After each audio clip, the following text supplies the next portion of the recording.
en la sesión anterior. Y es como muy importante, o sea, como una reflexión en torno a lo que está sucediendo.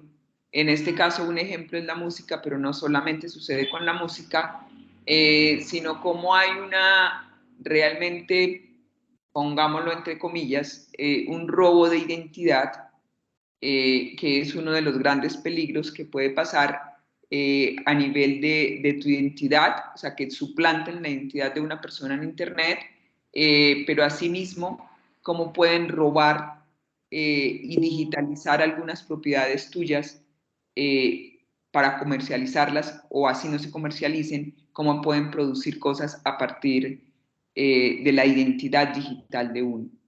Entonces, me parece que este ejemplo es un ejemplo muy interesante de lo que sucede en las redes a partir de la interacción que uno tiene realmente en Internet. Vamos a hablar específicamente de Internet y en las redes sociales. O sea, ahí debajo hay un poconón de algoritmos. Cuando nosotros trabajamos con las redes sociales, hay una serie de algoritmos que no solamente están tomando la información nuestra, sino que también vale la pena que tengamos en cuenta que están orientando totalmente nuestro comportamiento. Estos algoritmos son absolutamente transparentes para nosotros, pero están en todas las redes sociales que nosotros usamos, a menos que estemos hablando de estos procesos que se dan cuando usamos software libre. O sea, cuando nosotros usamos software libre, si hay algún algoritmo que esté marcando las tendencias, que esté marcando realmente las páginas que nosotros encontramos, o sea, están, yo iba a decir es tan violento, bueno, pero no, hacen tanto uso de la información y de nuestro perfil. O sea, el perfil no es que para cada uno de nosotros tenga un perfil en la red, sino que nos categorizan y nos van diciendo el comportamiento de esta persona es de esta manera, el comportamiento de esta se ajusta a tal perfil, y en la medida en que uno lo vaya cambiando, si transforma su comportamiento en la red, le van asignando un nuevo perfil. O sea, no, ya no se porta como este, sino se porta como este. Entonces, las páginas que nosotros le permitimos ver son estas. O sea, porque también hay una censura frente a la información y al acceso a información que uno tiene. O sea, el algoritmo no es solamente que tomen tus datos, que tomen tu información, sino que también van seleccionando qué le permiten ver a uno o qué no le permiten ver. Entonces, es muy interesante que sepamos que no es solamente que nosotros seamos la mercancía en la red, sino que también como, pues no es que podamos ver todo lo que existe, ¿no? O sea, finalmente vemos algunas cosas, lo que el algoritmo cree que debemos ver. Entonces, también es muy importante que estemos nosotros como usuarios y también como realmente, ¿sí? Como usuarios y como personas que nos relacionamos constantemente con la tecnología, que esta relación sea una relación consciente de que lo que nosotros vemos no es lo que realmente en algún momento necesitamos, pero en algún momento puede ser lo que nos quieren mostrar, lo que quieren que nosotros veamos. Y esto va modulando realmente nuestros comportamientos y también va sesgando nuestras propuestas y nuestras posturas frente a algún Hola, tipo de ¿cómo problema. vas? Sí, como en las 6 pasadas. Fabio, tienes el micrófono abierto.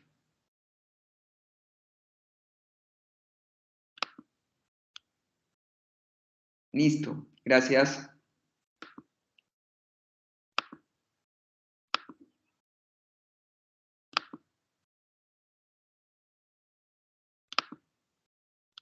Entonces vamos a ver un ejemplo de lo que mencioné anteriormente en un video.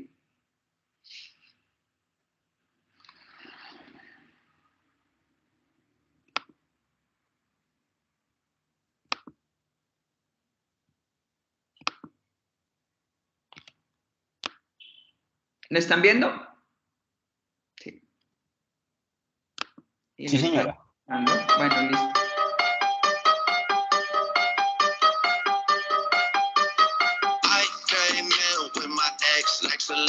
of the flex, bumping Justin Bieber, her favorite and left, she know what she need, all she blessed, give it my best, got my heart, I'ma say it with a knife in my back, what's with that, 21, I love him, then my brother, that's my shot, Metro made the beat, so you know that it's gon' slap, yeah, it's gon' slap, time, run it back.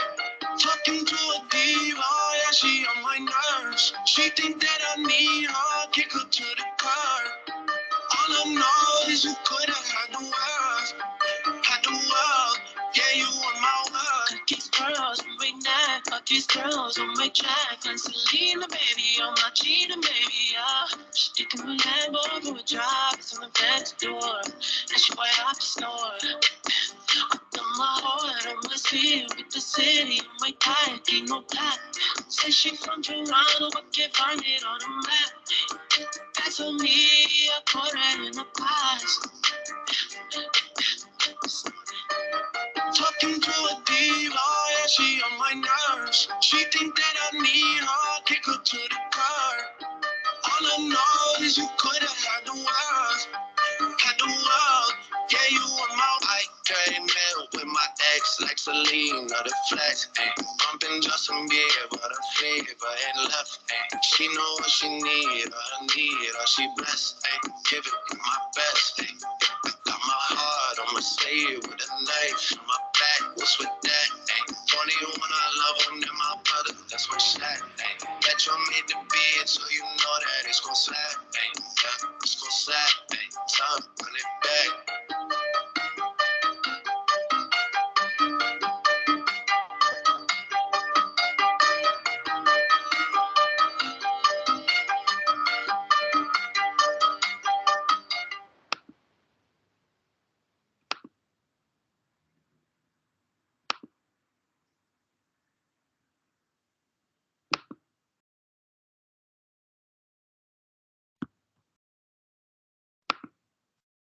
Bueno, este es un ejemplo de una canción que es realizada por alguien que se presenta así como lo vimos y que realmente cuando se muestra al público, cuando se muestra con ese atuendo. La canción que acabamos de escuchar se llama Heart on My Sleeve, Corazón en la Manga, y está tomando sin el consentimiento, y es muy interesante un par de cosas, porque está tomando sin el consentimiento de Drake y de Weeknd, está tomando su voz para hacer la canción, y hace referencia a una actriz que es la expareja de Weeknd, entre las dos estrellas, o sea, finalmente está usando sin consentimiento de nadie, pero cuando uno hace la revisión de lo que pasa con esta canción, lo que encuentra es que por un lado no tiene los consentimientos de ellos tres que están involucrados, sino que además dice que tampoco tiene el consentimiento, pues, como de la empresa que realmente es con la que ellos trabajan y que tendría también derecho sobre la voz de ellos. Pero esta voz es digitalizada, esta canción se encuentra en TikTok, se encuentra en Spotify, y estaban pensando que era posible que participara en los premios Grammy. Entonces, fíjense la importancia, no solamente de que se identifiquen y de que podamos identificar realmente lo que hay debajo y los riesgos, o sea, que implicaría y que implican permanentemente el uso de las redes sociales, pero no solamente el uso de las redes sociales, y aquí quiero llamar la atención un poco, porque acá también nos encontramos frente no solamente al uso y a la digitalización y un poco como al robo de la identidad, o sea, yo no tengo mi identidad protegida, yo tengo características que pueden ser digitalizadas y que pueden ser colocadas en la red y en diferentes partes en algún momento, que pueden ser usadas con diferentes intereses, o sea, no solamente las usan pues para producir otras cosas, que eso ya es tenaz, sino que también las pueden usar, de alguna manera pueden usar mi voz para hacer cierto tipo también de cosas en la red que pueden constituirse en delitos o que pueden dejarme de alguna manera muy expuesta, colocar mi identidad, o sea, como que replicarla, colocarla en la red para que todo el mundo pueda hacer cierto tipo de bullying. O sea, hay una serie de elementos que es importante que tengamos en cuenta. Pero también voy a llamar la atención en algo que ahorita lo vamos a ver en un video de Cristóbal Cobo, que nos va a presentar algunos elementos que son importantes en esto que estamos trabajando, que es que permanentemente, independientemente que nosotros estemos interactuando en una red social, por el hecho de tener el celular, por ejemplo, específicamente el celular, también un computador, pero más el celular, el móvil, nosotros tenemos el micrófono, regularmente lo tenemos prendido, tenemos las cámaras, o sea, tenemos una serie de elementos y de aplicaciones que están en el celular que nos pueden estar grabando permanentemente. O sea, nosotros nos pueden estar grabando nuestra voz, pueden estar grabando lo que nosotros hacemos, sin necesidad de estar interactuando en las redes, sin necesidad de que estemos haciendo algo con el celular, pero ya este dispositivo y algunos, o sea, algunos de los dispositivos móviles tienen preinstaladas una serie de apps que por debajo pueden estar haciendo este tipo de grabaciones y este tipo de suplantación. Y están tomando permanentemente la información de nosotros. Entonces, no es que yo sea paranoico, ni que quiera que ustedes se vuelvan paranoicos en relación con el uso de las redes sociales, pero es importante considero importante, y más en estos procesos de apropiación, que hagamos este tipo de reflexiones realmente de lo que sucede cuando nosotros estamos interactuando y que interactuamos permanentemente y que interactuamos cotidianamente con estos dispositivos, con estas apps, con este software. Entonces, como la invitación también es que si nosotros, además que estamos vulnerados permanentemente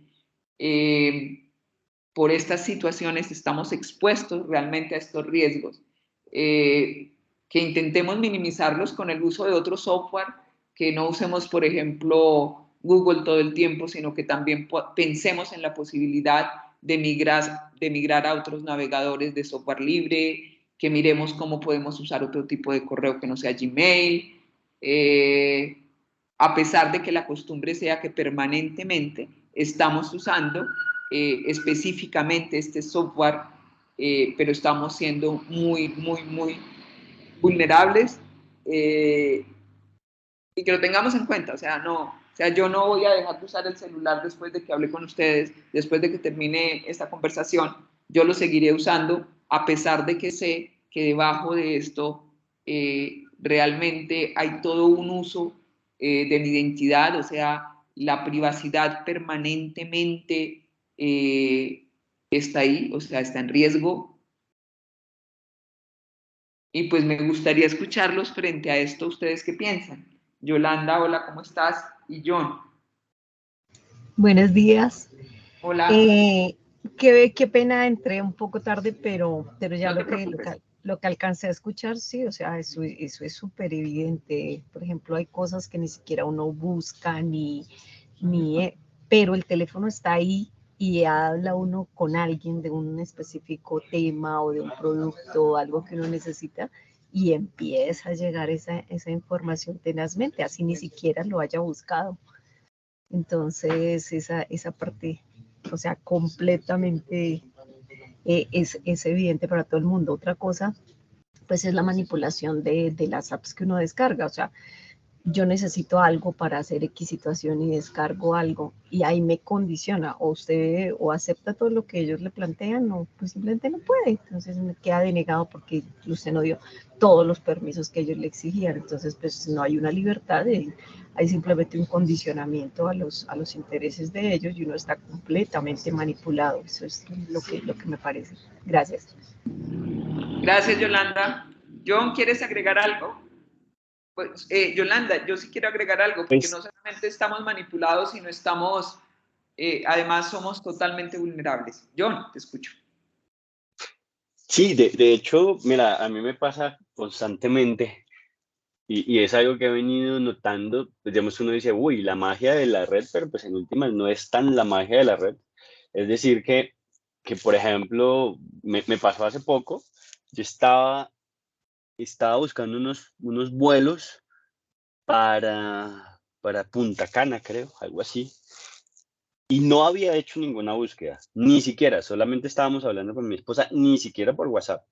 Lo único que teníamos cerca eran los celulares. Cuando yo abrí Facebook, o sea, abrí la aplicación de Facebook, la primera publicación que me apareció fue vuelos baratos a Punta Cana. Y nos quedamos mirando como, venga, pues si yo ni siquiera lo he digitado en mi navegador, ni en el del trabajo, ni en el celular, ni siquiera estuviésemos hablando por WhatsApp, porque uno sabe que a veces, de hecho ahorita hay un lío que dice que WhatsApp ha estado vendiéndole pues los datos a Google y a, bueno, a varias empresas, pero se me hizo muy raro y dije, pero es que yo no he digitado ni siquiera Punta Cana. Solamente lo hablamos. Dije, pues eso quiere decir que nos están escuchando a través de los dispositivos móviles. No hay otra opción que sea así. O sea, no creo que sea tan, uy, me leyó la mente y supo que yo iba a buscar o que había hablado hace poco sobre eso. Pasa constantemente con temas como esos o ya digamos, ya que si uno busca, no sé, regalos para Navidad o Barbies o arbolitos, pues obviamente te inunda a través de las cookies, por más que uno utilice pues, navegadores como Brave, pues digamos que son como un poco más seguros o bueno, tienden a mantener más la seguridad o ahorita con Windows, con el Microsoft Edge que te levanta una VPN para que sea más seguro, pero igual este tema de los datos en las redes sociales es tenaz. O sea, digamos, se venden los datos con una facilidad y eso hace pues que uno sea vulnerable en la red, por más desconfiado que sea, por más que uno tenga ciertas, que yo no pongo la dirección de mi casa, no pongo la placa del carro, no pongo la cara de los niños o cosas así, o solo dejo que mi perfil lo vean mis amigos. Es muy complicado porque esas fotos todo lo que tú subas a la red va a quedar igual. Cualquier persona lo puede compartir, descargar, revisar. Y pues en últimas uno es vulnerable y pues se puede ver afectado también en temas de suplantación.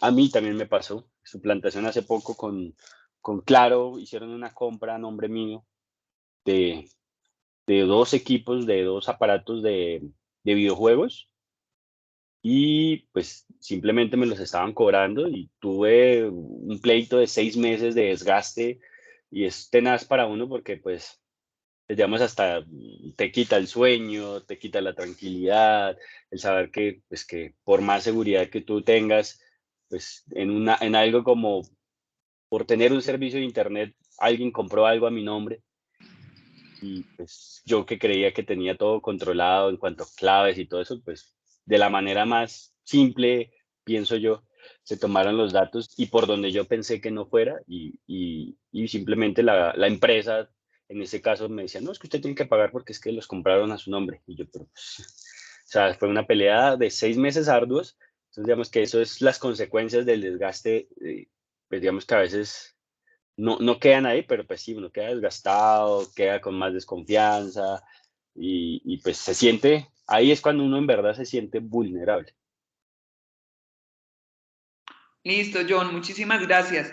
A mí, o sea, la pregunta en relación con eso, con esto que tú acabas de mencionar últimamente, una de las preguntas sería, bueno, pero ¿qué hacemos? O sea, pero ¿qué hacer? O sea, ¿cuáles son las propuestas realmente frente a todo este tipo de cosas? Porque vendría el tema de aislarnos, o sea, de no usar las redes, de no movernos realmente en ese ecosistema digital que nos están proponiendo, o realmente crear otras alternativas y movernos hacia otras alternativas. Yo creo que este tema del software libre, por ejemplo, yo creo que valdría la pena, considero yo, no migrar de una vez todo hacia allá, pero sí empezar como a migrar ciertas cosas de uno hacia allá, porque finalmente, y vamos a mirar un poco una ley, la ley que tenemos nosotros en Colombia, que sería como la ley que nos protege realmente frente a todo este tipo de cosas, pero también nosotros sabemos que está todos los negocios y lo que se ha concertado, lo que se ha programado, lo que se ha pactado, o sea, realmente lo que se ha contratado a nivel de estas empresas multinacionales, o sea, que comercializan nuestra información, que comercializan nuestros datos, pero frente, por ejemplo, a esta situación específica que tú comentabas, también hay como unos vacíos muy grandes por este tipo de demandas, porque ¿quién responde? ¿Quién me responde realmente? La persona que permitió o el canal a través del que tú hiciste la transacción o realmente la empresa con la que tú la haces. Y ahí quedan como algunas preguntas. O sea, y finalmente es un desgaste lo que tú dices.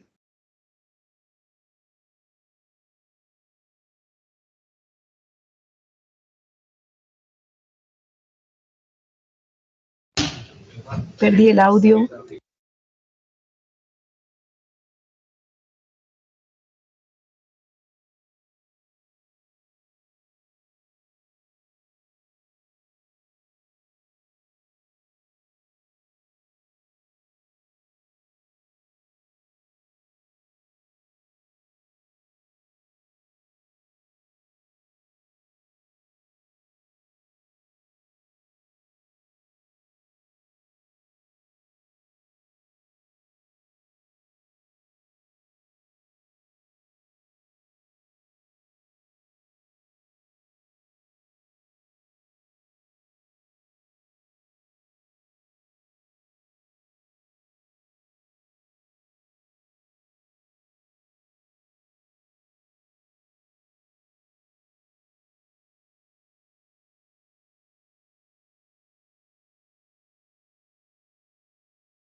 Compañeros, ¿ustedes tienen audio?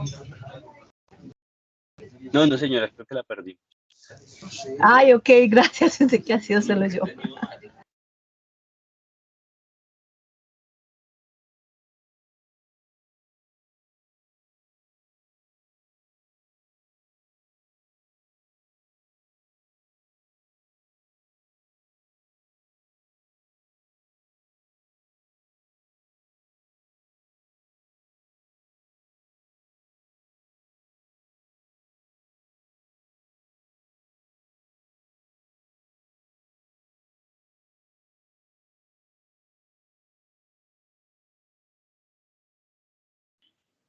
Bueno, no sé, hola, volví. Teams me sacó. Bueno, continuamos. ¿Me están escuchando bien? Sí, señora, Sí, yo ya señor. estoy escuchando. Listo, muchas gracias. Yo estaba hablando un poco de la reglamentación y de las normas que hay frente a este tema de la protección, digamos, de nosotros los usuarios de las redes. Pero también, o sea, como que, pues a mí me parece muy difícil creer que nosotros debemos, o sea, que nosotros estemos realmente, que sepamos que esto funciona de esta manera, que esto nos afecta de esta manera, pero tampoco como que no hay unas alternativas frente a cómo movernos de formas diferentes en estos espacios.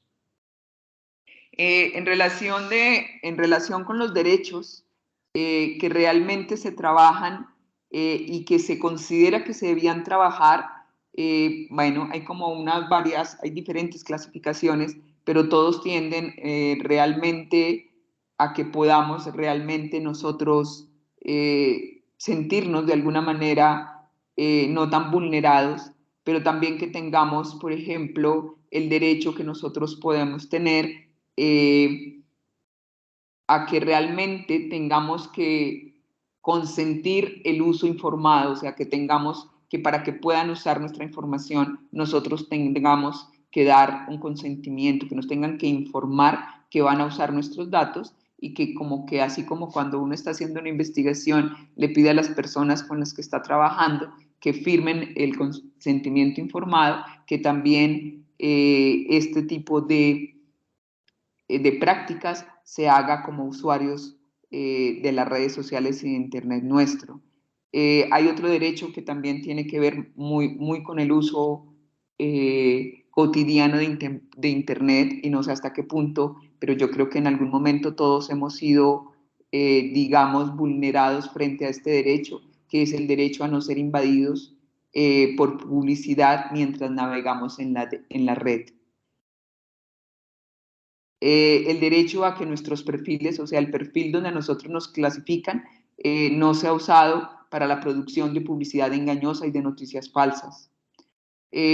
También en relación con los derechos que podemos tener que se refieren a la propiedad intelectual, un poco lo que estaba mostrando en el ejemplo de la canción, en la que realmente digitalizan la voz de estos dos cantantes y empiezan a usarla para crear otro tipo de situaciones. Hay otro que es el derecho a la libertad de expresión. Hay otro, pues, pero siempre es como esto de la neutralidad de la red, esto nos acerca a algo que ya habíamos mencionado, muy por encima en uno de los encuentros anteriores, y que finalmente nosotros hablábamos de que la tecnología no es neutra, pero esto de la neutralidad de la red realmente se deja como un argumento en algunos de los casos donde realmente nosotros solicitamos y peleamos por estos derechos. También el derecho a la protección de datos personales.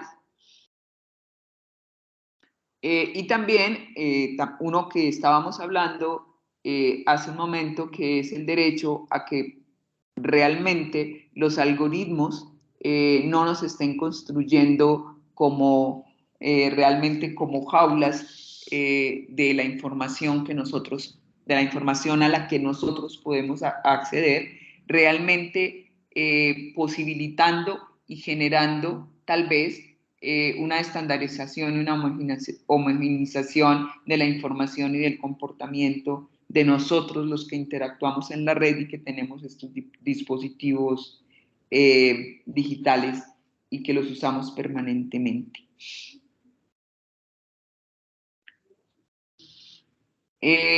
También estos derechos realmente ya se clasifican como unos derechos humanos de cuarta generación, y son o sea, es tan necesario que realmente se haga una reglamentación en relación con esto y que los gobiernos realmente hagan una vigilancia digital y que permitan la protección de los datos. O sea, estos temas realmente están sobre la mesa.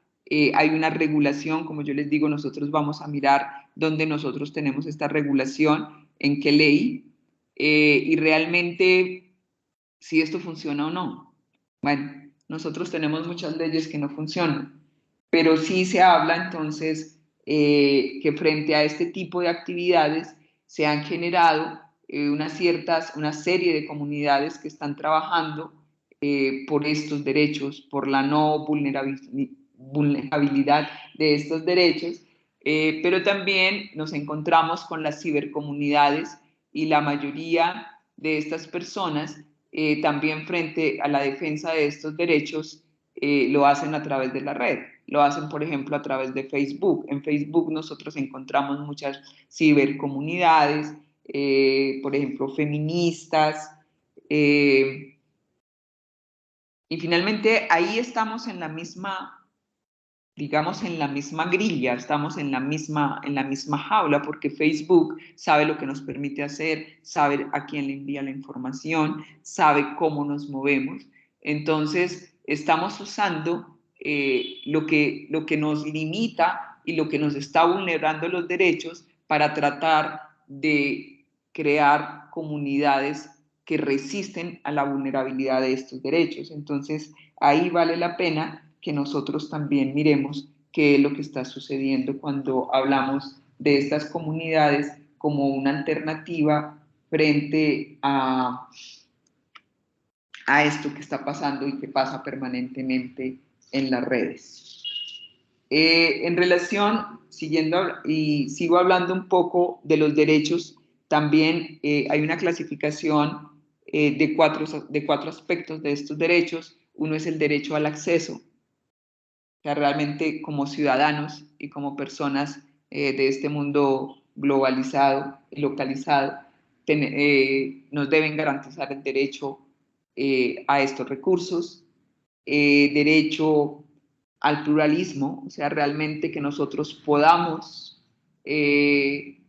mirar diferentes posturas frente a las cosas para poder construir conocimiento, a no ser discriminados. O sea, hay una gran discriminación y ahí nos encontramos, por ejemplo, frente al ciberbullying, que este es otra derechos que se vulneran y que se pueden vulnerar en la red, y el derecho a la privacidad. Bueno, hay muchísimos derechos, o sea, frente a esta parte, hay un derecho, por ejemplo, realmente el derecho a la educación en nuevas tecnologías. Y este derecho en educación a nuevas tecnologías, la propuesta es que se oriente realmente al fortalecimiento de la autoestima y a la promoción de la independencia de las personas.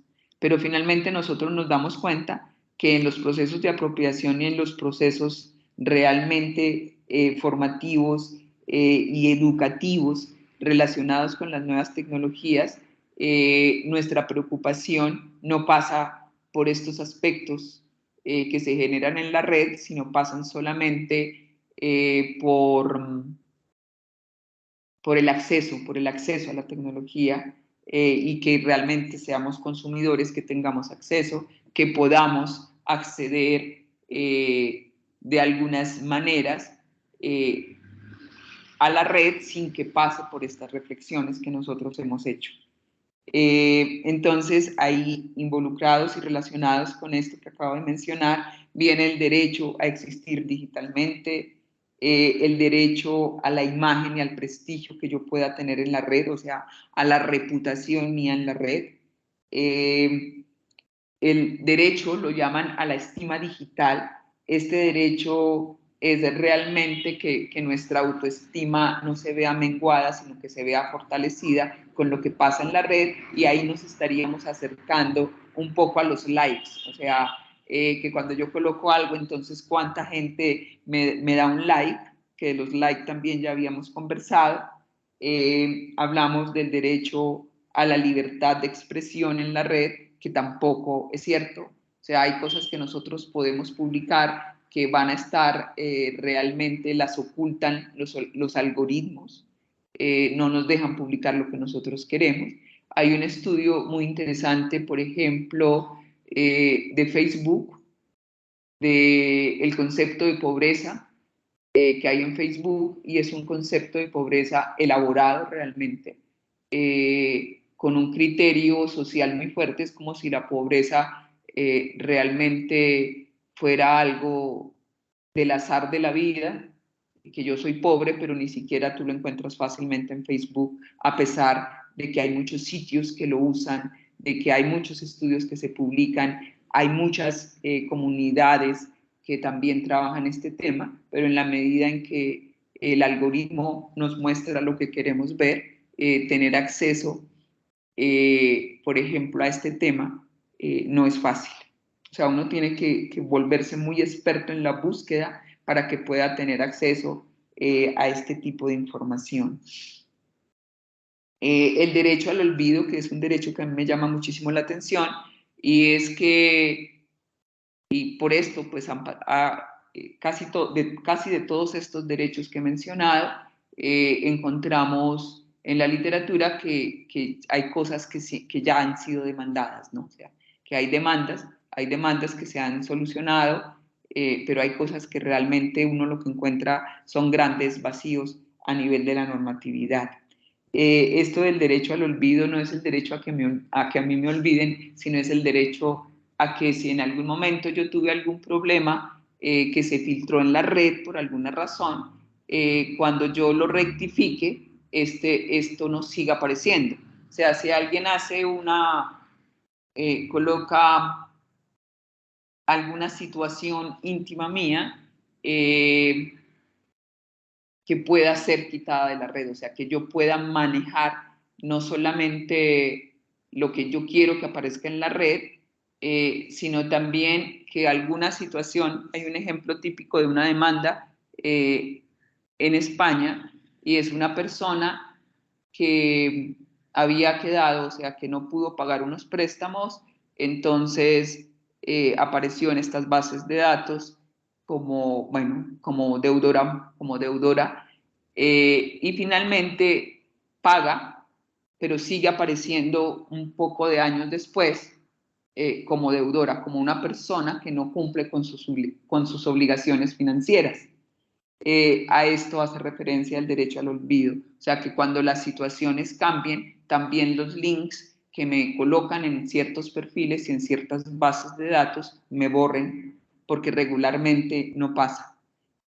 También viene un derecho que es el derecho al anonimato, que yo creo que no es que sea tan claro para uno cómo yo puedo hacer publicaciones anónimas. ¿Será que cuando yo entro a internet y entro a estas páginas privadas, sí soy tan anónimo como creo? ¿O realmente a qué sitios web debería yo entrar para que realmente esto del anonimato funcione? También está el derecho al big reply, que realmente acá nos están diciendo, bueno, yo puedo responder, interactuar en las redes, pero también puedo replicar el contenido que quiero replicar, y puedo replicar contenido propio y puedo replicar contenido de los demás. Ese también es considerado uno de los derechos. El derecho al domicilio digital, o sea, el derecho a que yo tenga una dirección digital. El derecho, yo creo que casi ni siquiera nosotros normalmente sabemos a qué hace referencia este derecho. El derecho a la técnica, al update y al parche. O sea que cuando tú usas una aplicación o cuando usas una app, cuando esta es actualizada o cuando esta tiene algún problema y el problema es solucionado, que tú tengas derecho realmente a usar este tipo de actualizaciones. El derecho a la paz cibernética, o sea, que no tengas estos procesos de, por ejemplo, de los software, o sea, de estos virus y de estos, sí, de estos virus, digámoslo así, y de estos algoritmos realmente que pueden afectar la información tuya, pueden cambiarte el perfil, que pueden colocarte como en otros lugares, estos algoritmos que regularmente nosotros decimos que lo hacen los hackers, que es robar información, cambiarla, o sea, los ataques a la información de uno. Eso también es como muy importante que lo tengamos en cuenta. Yo no sé si a partir de como todos estos derechos que he mencionado, ustedes consideren que deberían existir otros a partir de su experiencia.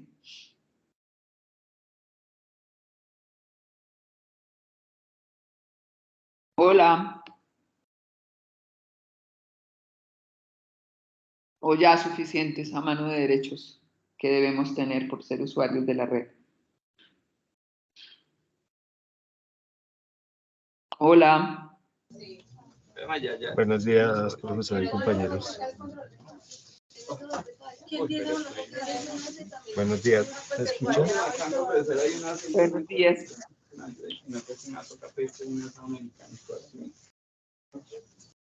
Buenos días, ¿me escuchan? Sí, sí, Andrés, te estamos escuchando. Buenos días, qué pena, profe, pero es que me acabé de conectar, entonces me gustaría que hablara un poquito más como para poder tener Bueno, no te básicamente. preocupes, pero lo que pasa es que tienes el micrófono abierto.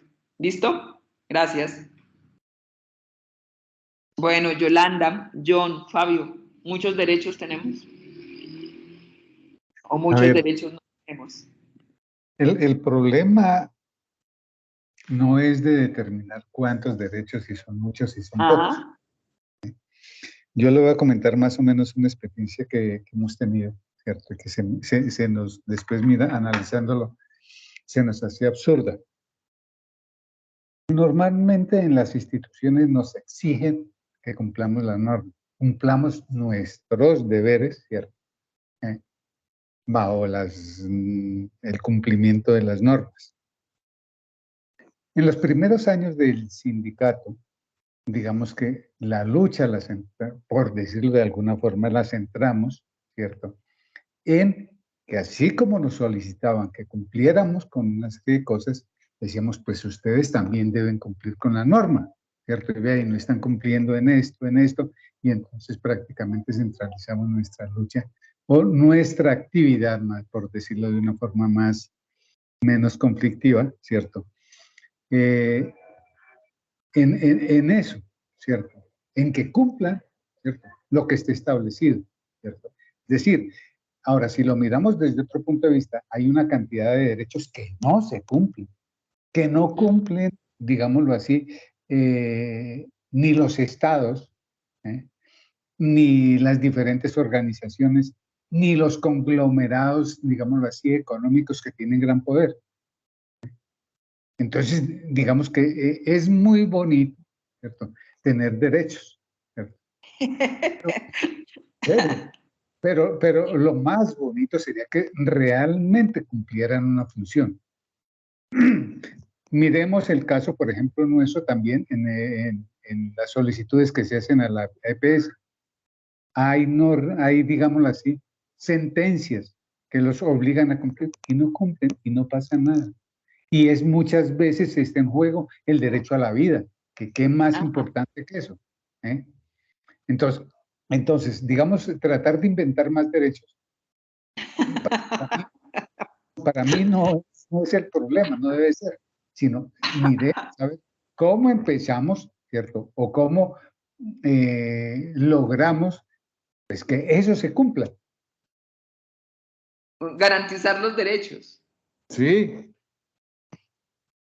Pero igual en este tema específico y no porque pues, el sentido sea saber que tendríamos que tener derechos y estos derechos que son y podrían ser muchos más, sino que por lo menos conozcamos lo que está pasando, ¿no? O sea, porque nosotros sentimos que nos están vulnerando, pero no sabemos que tenemos derecho a que no hagan ese tipo de cosas. O sea, por ejemplo, ¿cuántas organizaciones no tienen reglamentado el derecho, o sea, el derecho no, el uso masivo, el envío masivo, por ejemplo, de correos, este tipo de la información sensible, o sea, que no tiene ningún manejo, todo el mundo conoce pues el correo personal de todas las personas de una organización, o sea, como que hay una serie de cosas que yo creo que son básicas, que sí es necesario que las entidades la conozcan, que nosotros como ciudadanos las conozcamos.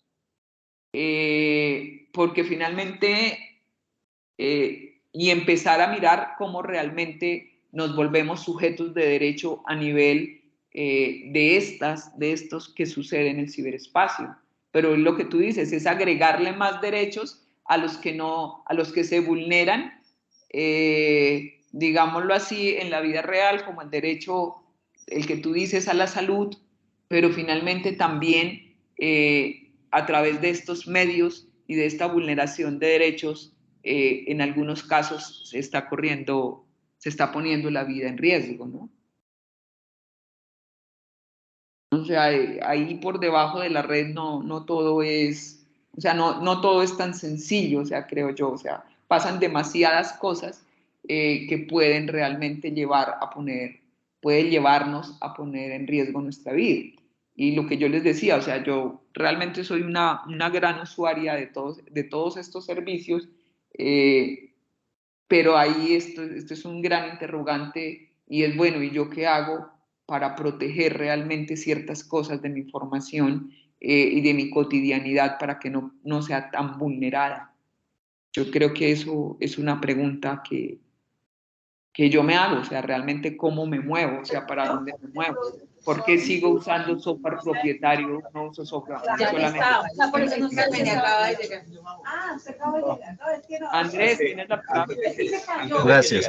Yo creería que pues, pareciera que en este momento en que estamos siendo monitoreados y observados en todo momento, que No te estoy escuchando bien, Andrés. a ver, un momentico. ¿Ahí ya me escuchan mejor? Sí, gracias. Ah, ok, gracias. Yo creo que en este momento en el que estamos siendo monitoreados, que estamos siendo vigilados, que prácticamente nos salen adelante en el momento que queremos hacer una búsqueda, o si pensamos algo, o manifestamos nuestra intención de buscar algo, comprar algo, o averiguar algo, ya hay un algoritmo que nos va saliendo adelante. No sé si, y lo mismo pasa cuando estamos conectados en una red social, como estamos ahí como muy embebidos. Creo que a veces pareciera como que lo importante es como tratar de no contar mucho de nosotros, ¿no? Como de no poner como esas cosas de nuestra vida que no queremos que se sepan o que se ventilen, como de procurar como no estarlas publicando en todo momento. Yo sé que eso depende tal vez y eso varía de acuerdo a la generación, pero es que sí, ese es uno de creo que lo que facilita el que perdamos nuestros derechos a la intimidad ya y Pero cómo ahí hay un hacer. proceso Andrés, ahí hay un proceso que tiene que ver con la autorregulación frente al uso de los dispositivos electrónicos. Sí, y el uso de las plataformas. Sí, Sí, nosotros hablamos inicialmente, antes de que estuvieras, estuvimos hablando de que no necesariamente tú tienes que estar usando la red para que estén tomando tu información, sino que es posible que si tú tienes un dispositivo, un celular cerca y tú estás conversando, también te estén escuchando y estén grabando esa información. Esto lo aclaro un poquito en relación con lo que tú estás diciendo. Sino que digamos, voy al punto en que complementando, digamos, lo que me dices, muy seguramente, digamos, eso puede estar siendo también que complementado, digamos, con esa información que nosotros damos también. Claro. Entonces, Ahí eso se hace puede que, digamos, seamos más vulnerables. dar la información. Yo veía alguna vez en Facebook, alguna vez hicieron, o en YouTube, perdón, un video donde, digamos, había supuestamente como una especie de mentalista que era capaz como de decirle a la gente, adivinar como todos los aspectos de su vida y simplemente, digamos, hacía el show, el número que, digamos, con la persona estando al frente, era capaz como de decirle todo de su vida. Y resulta que en realidad lo que pasa es que hay un equipo detrás que le hacía una identificación facial, digamos, de su fotografía, de su rostro, la buscaban en Facebook y ahí, digamos, de una vez ahí buscaban todo su perfil y le decían todas las cosas y mostraban fotos y con base en eso, esta persona le decía y claro, todas las personas se sorprendían, pero pues digamos, ¿por qué? Porque estaba toda su vida expuesta en las redes sociales. Y bueno, al margen de yo pienso que tu recomendación tiene que ver con la autorregulación, con los procesos de autorregulación, o sea, de que no nos expongamos, que no expongamos tanto la información en la red, pero finalmente hay una preocupación seria frente a eso, porque los jóvenes, o sea, las personas jóvenes realmente, y bueno, muchas personas, o sea, no solamente los jóvenes, permanentemente están colocando toda su información. O sea, están almorzando en un restaurante, están colocando las fotos de lo que están comiendo. Están en una rumba, están colocando las fotos de la rumba. Viajaron, están colocando las fotos del viaje. O sea, finalmente todo permanentemente se está colocando en la red, porque además se está partiendo de algo básico que se cree, y es que si yo no estoy en la red no existo, si yo no publico no hago, pero finalmente lo que tú estás dando es toda la información, no solamente para que ellos puedan decidir con quién te puedes relacionar, sino también a qué información puedes tener acceso, y también lo que hemos mencionado, y es que te vuelvas en una mercancía, que tus datos se venden y entonces te ofrecen lo que tú necesitas de acuerdo a los perfiles en los que los perfiles en los que lo han clasificado. Entonces, como que sí, o sea, finalmente sí es o sea, no exponerse en la red, pero la red también y socialmente te exigen que te expongas. Sí, frente a eso que tú dices que exigen que te expongas, yo alguna vez por ahí escuché que en algunas entrevistas de trabajo lo que hacían era ir directamente a su perfil en Facebook, a ver cómo exacto, a ver como qué era, digamos, lo que esta persona publicaba de sí mismo, parte de su perfil, pero cómo era dependiendo de lo que nos estaba publicando, y que ese era como un criterio de selección también. Sí. El tema de la huella digital, o sea, y finalmente no podemos ser tan desprevenidos.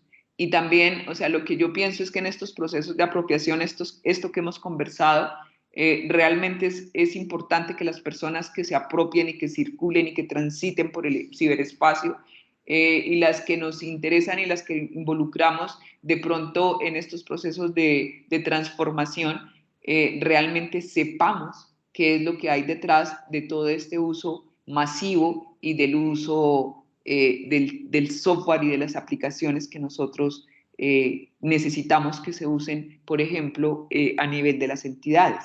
O sea, no es solamente venga, cacharree, venga y miramos, que esto también ya lo habíamos mencionado en la sesión anterior, involúcrese, transforme, use, sino que también seamos conscientes y les contemos todo lo que sucede cuando nosotros realmente usamos estas tecnologías y cuando navegamos en el ciberespacio. Yo creo que esa es una parte muy importante de estos procesos formativos y de apropiación que se dan. Vamos a mirar, vamos a revisar un poco cómo está reglamentado a nivel del país, cómo está reglamentado, o sea, cuál es la ley que reglamenta, mira, la ley estatutaria 1581 del 2012. Es la ley por la cual se dictan disposiciones generales para la protección de datos personales.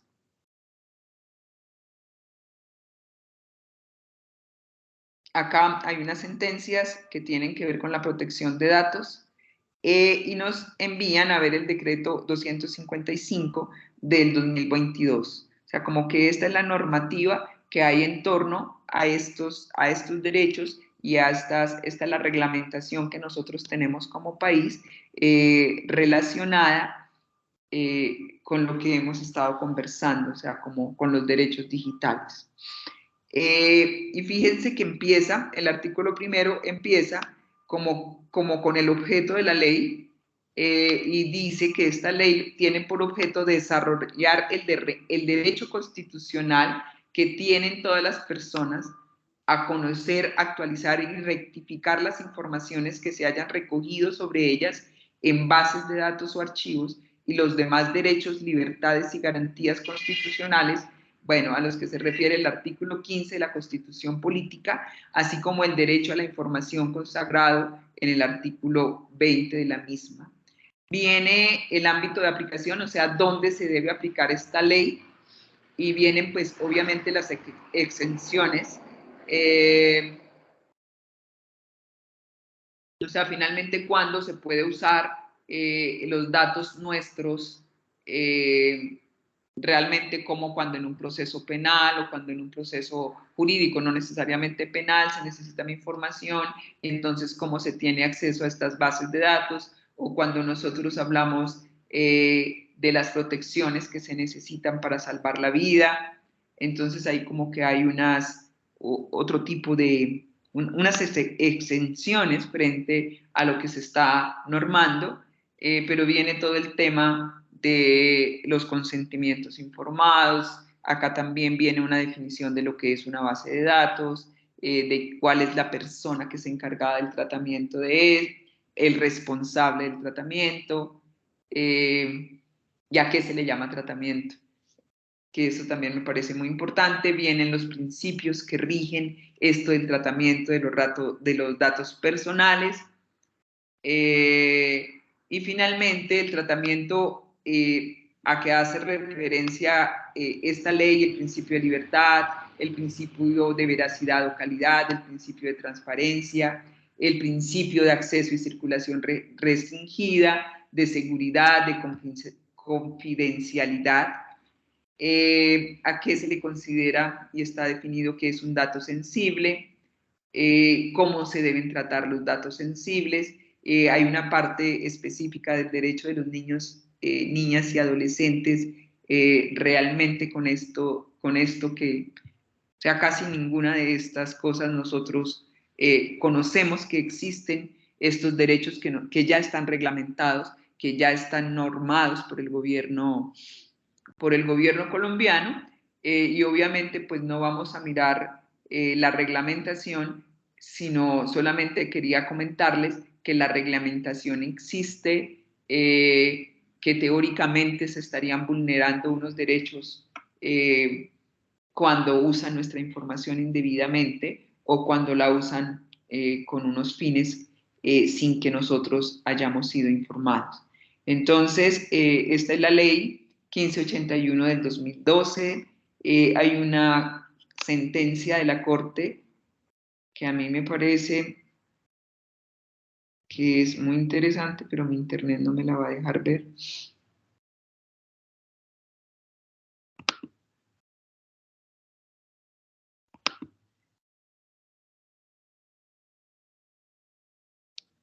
Y aquí con el decreto 255 del 2022, realmente lo que se está haciendo es adicionando una sección a la ley que nosotros estábamos viendo, que está relacionada con el sector comercio, industria y turismo, realmente sobre las certificaciones de buenas prácticas de protección de datos personales y su transferencia a terceros países. O sea, finalmente la normativa existe y la pregunta es, bueno, nosotros la conocemos, no sé si la conocemos, es importante que sepamos que existe, pero también es importante que en algún momento nosotros podamos decidir y que sepamos que existe esta normativa de alguna manera para exigir algunos derechos que nosotros tenemos como usuarios de las redes, que finalmente creo que ni siquiera sabemos que existen, a menos que tengamos una situación particular, que legalmente hayamos tenido que tener procesos, que tengamos procesos en los que estos derechos digitales, como se llaman, nuestros derechos de cuarta generación, hayan sido vulnerados. Entonces me parece que es como muy importante como tener en cuenta este tipo de elementos. Algo de lo que también quiero conversar un poco hoy es de la forma como nosotros, como MINTIC, que realmente la institución que ha estado reglamentando esto del tema de la apropiación, cómo MINTIC realmente considera este tema de la apropiación. El recorrido que yo he hecho realmente está relacionado con un estudio que hizo el Centro Nacional de Consultoría, y ahí, en estos procesos de apropiación, MINTIC habla realmente de dos elementos. uno que es el indicador de apropiación digital y también algo que se llama la pirámide de apropiación digital y de transformación digital. El indicador de apropiación digital está relacionado con dos elementos específicamente, uno que tiene que ver con el acceso a la tecnología y el otro que tiene que ver con la forma como se usa la tecnología.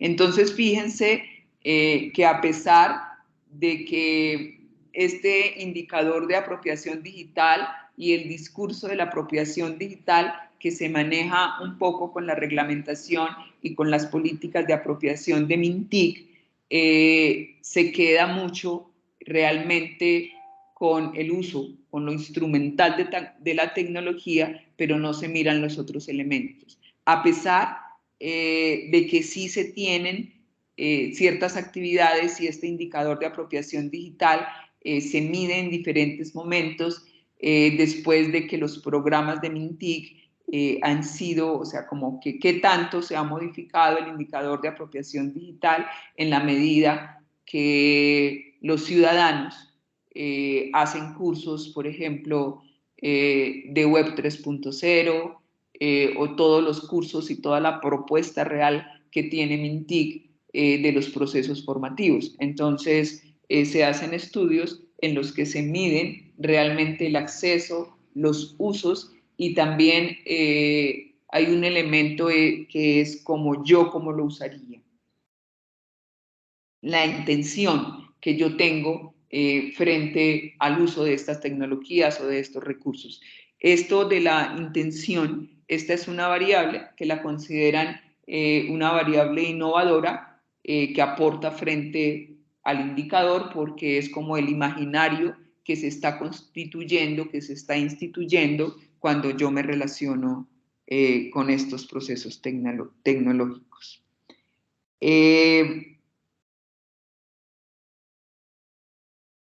Bueno, eso es en relación con el indicador de apropiación. Nosotros en la sesión de mañana vamos a acercarnos a cómo, no tanto a cómo se hace este cálculo, sino realmente cómo lo tiene MINTIC dispuesto para que nosotros podamos mirar nuestro indicador de apropiación digital. Y vamos a hablar también de la pirámide, eso lo vamos a hacer en la sesión de mañana. Vamos a hablar de la pirámide de apropiación y transformación digital, un poco relacionada, como les mencionaba anteriormente, con esta ruta digital y con estos procesos formativos que propone MINTIC, que son procesos de formación masiva para nosotros los ciudadanos, sin pensar, o sea, yo realmente creo que esto no pasa más que por un proceso de acceso. En relación con los usos, por ejemplo, de Internet, entonces tenemos una serie de indicadores como que te preguntan que si usas, por ejemplo, correos electrónicos, que si envías mensajes instantáneos, o sea, que si chateas, que si sabes recibir correos, que si sabes buscar información, aunque frente a toda esta realmente avalancha de información, nosotros ya habíamos hablado que sí es necesario buscar, pero también es necesario filtrar información, o sea que si entras a ver fotos, perfiles, comentarios, que si participas activamente en las redes sociales, que si formas parte de grupos en redes sociales o de causas o de comunidades, que si expresas opiniones y puntos de vista en las redes sociales. O sea, como que esta parte de los usos está muy orientada a este uso de redes sociales, que si ves videos musicales, que si descargas películas, que si ves series y programas de televisión, pero también entonces empiezan a preguntar que si lees artículos de prensa, que si entras a portales noticiosos, que si participas en foros. Y todas estas preguntas, todos estos elementos son preguntas que tiene Mintic en la encuesta que uno encuentra cuando entra a la plataforma a mirar cuál es su índice de apropiación. Que si haces consultas bancarias, que si haces inversiones en el mercado financiero, que si haces pagos en línea, que si haces transferencias, que si haces compras, que si tienes certificados o inscripciones a estos procesos del gobierno en línea, que si lo usas para hacer reclamos, realmente si teletrabajas, por ejemplo, también es un elemento que lo tienen en el indicador, que se mide en el indicador de usos de Internet para mirar, para calcular el índice de apropiación. En relación con las intenciones de uso, realmente si yo pienso que esto me facilita y me permite resolver problemas relacionados con mi trabajo, con la universidad, que si me permite estar en contacto permanentemente o sea, que si tengo la intención de que me permita estar en contacto permanentemente con mis compañeros, con mis familiares, que si puedo compartir información, que si estoy pensando que esto me permite generar ingresos. Entonces, fíjense que finalmente gran parte de lo que nosotros hemos conversado posiblemente ni siquiera se tiene en cuenta en estos procesos porque son demasiado, digamos, instrumentales y reducidos para calcular este índice de apropiación digital. Eso es como básicamente lo que tenemos en Mintic para apropiación. Mañana vamos a hacer una revisión en la plataforma de ellos para mirar lo de la apropiación digital y también conversaremos un poco como de los elementos que estas conversaciones realmente les han aportado frente al diseño de un proceso de apropiación digital. Finalmente no tenemos la estructura de los pasos, sino de los elementos que consideramos que se deben involucrar. No sé si quieren agregar algo. Hoy ha sido demasiado técnica la historia. Hola, ¿me están escuchando? Perfectamente. Sí, señora. Sí, señora, aquí estamos. Entonces, bueno, yo creo que a menos que haya algo que ustedes consideren que debamos agregar a la sesión de hoy, ya la dejamos por ahí. Mañana nos conectamos y miramos esto que yo les decía. Vamos a mirar ya más de cerca lo que tiene Mintic en relación con apropiación digital. Lo miramos a nivel de entidades privadas y a nivel de entidades públicas, pero también vamos a revisar la pirámide y este índice de la forma como Mintic lo tiene diseñado y propuesto, que finalmente Mintic es el que reglamenta este tipo de apropiaciones. Listo, sí, señora. Bueno, Yolanda. Andrés, dime. No, señora. Entonces, muchísimas gracias. Entonces, Vamos hasta mañana. Mañana tenemos programada la sesión, entonces nos encontramos mañana y conversamos estos aspectos. Muchísimas gracias. Muchas gracias, profesora. Gracias para todos. Buen día. Muchas gracias. Buen día. Hasta luego, que estén bien. Gracias. De nada.